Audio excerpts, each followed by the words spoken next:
Lieutenant Maya Rodriguez stood in the middle of the xenobiology observation deck, hands on her hips, staring down at the 3 Carvathi cubs who had somehow managed to infiltrate her quarters again. The problem wasn't that they'd broken in. The species was notorious for their lock-picking abilities, even at this young age. The problem was that her boots were missing. "All right," Maya Said, crossing her arms. "Which one of you little terrors took them?" The Carvathi cubs, each about the size of Allard's dog, covered in iridescent scales that shifted from deep purple to silver, chittered innocently at her. Their 6 eyes blinked in sequence, a behavior their handlers had explained meant they were either confused or lying. Maya was betting on the latter. The Galactic Council had entrusted the USS Pathfinder with transporting Ambassador Thelnara and her offspring to the Carvathi homeworld after a diplomatic mission.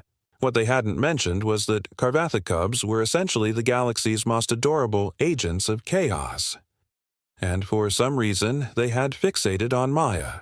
"You know," Maya continued, "on Earth, we have creatures called raccoons. They steal shiny things, too. The difference is I can't have a conversation with them. The smallest cub, the one Maya had nicknamed Speck because of the white spot on his forehead, tilted his head.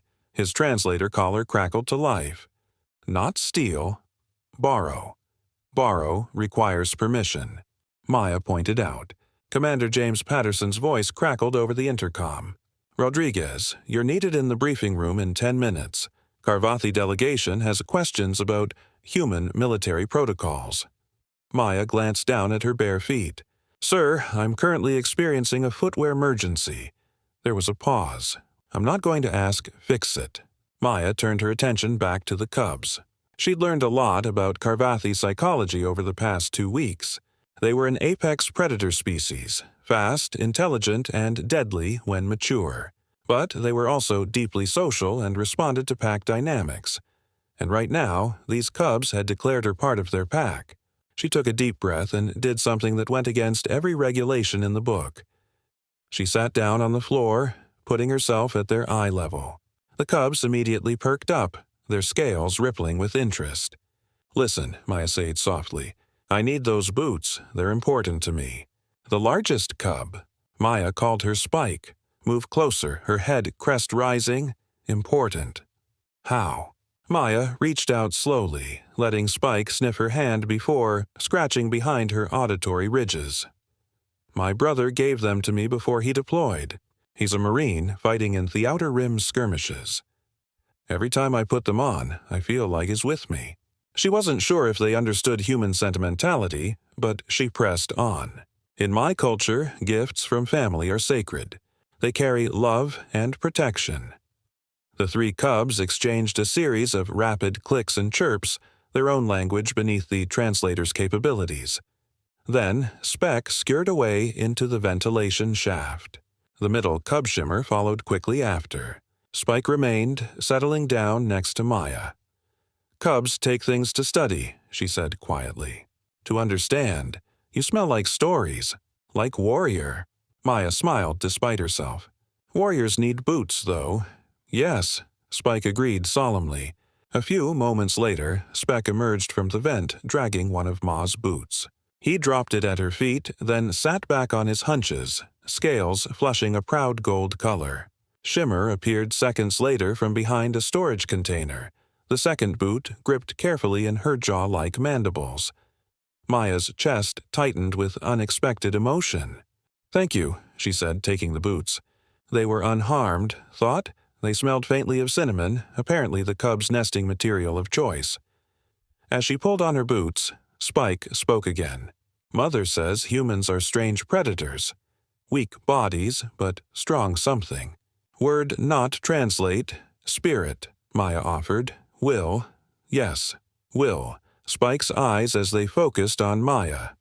"Mother says humans survive everything, even when Galaxy says should not." Maya stood fully dressed now. "That's the thing about humanity. We're stubborn. Someone tells us we can't do something and we do it anyway. Someone takes our stuff and we get it back." She crouched down one more time. "But I'll tell you a secret. We're better at working together than fighting. That's our real strength.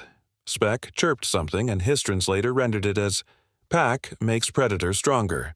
"Exactly," Maya sighed. She made it to the briefing room with 2 minutes to spare. Commander Patterson raised an eyebrow at her slightly disheveled appearance, but said nothing. Ambassador Thelnara was there, her massive form coiled in the corner, her scales a deep, respectful blue. Lieutenant Rodriguez, the ambassador, said, "My cubs have been drawn to you. This is unusual. Carvathi young typically fear species outside their own." Maya glanced at Patterson, then back at the ambassador, with respect. "Ma'am, I don't think they're afraid of us because we're not afraid of them." The ambassador's head crest rose, a sign of intrigue. "Explain. Most species in the Council see Carvathi as dangerous. They react with fear or excessive caution. Humans see your cubs the same way we see our own young predators back home as kids who need guidance and boundaries, but also respect."